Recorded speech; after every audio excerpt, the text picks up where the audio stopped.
Ang pagiging mahusay, ang pagiging gwapo, nakikita ito hit karakteristik hit usa nga tawo. Kung maopay ka nga tawo, dida ka gwapo. Kumbaga maopay imo karakteristik, dida ito nakikita ka gwapo ang kahusay.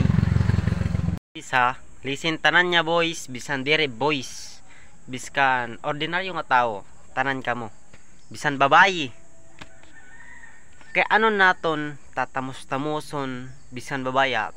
Kay ano naton tatamos-tamoson it mga tao nga, for example, halimbawa but lower haton mga siguro mga aton kakayanan, mga adera ha, ubos han aton mga kakayanan. Der example nala maraot, magasa, bagat mga so dito, bagat nada-down. Kay ano naton hera igbubuli. Ayaw naton hera igbuli. Ayaw naton hera igbuli. Kay tungod kay usag gihapon hera nga partihan aton pagiging tao dinhi earth. Tao man gud liwat itera. Tao man kita. Kaya dakot ira importansya nga dakot ira bulig ha aton dinha kalibutan. Dakot ira bulig ito kay usa pa adi. Diri ma-identify kung an usa nga tawo gwapo nga cute kun waray an mga magraot, kun waray an mga magraksot, di ba? Diri ma-identify, so dakot ira bulig. No sa pa tawo itera. Kumbaga pari-parehas kitahin ginagampanan din ni kalibutan. Parehas naton pagdadaanan, pag-aagihan ang mga challenges, problems han aton kinabuhi. Pari-parehas naton pag-aagihan. Pero kaano nga i-discriminate tayo? Dapat diri sugad ayaw tahira i-discriminate. Lugod buligi tahira nga makaahon kinabuhi kung naadi man nara ubos. Tagi naton ni advice about life kung paano mag-improve. Kay paras man lang kita ni kalibutan mga tao burublig kita. Ayaw kita ito nga sira-sira ay. Ayaw kita nga pambubuli kay diri kita maaram ira inaabat.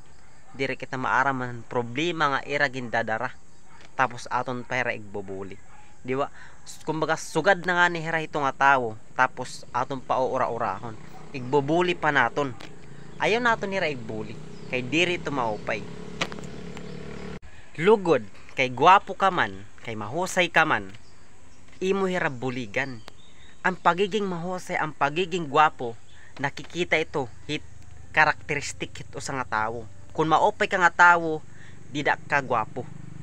Kumbaga maupay imo karakteristik, dida ito nakikita ka gwapo ang kahusay.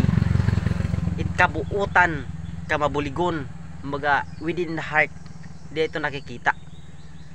Ang gwapo, kung bayaan batasan, kung diri maupit batasan, malain it batasan, diri tiya gwapo, maraot itiya.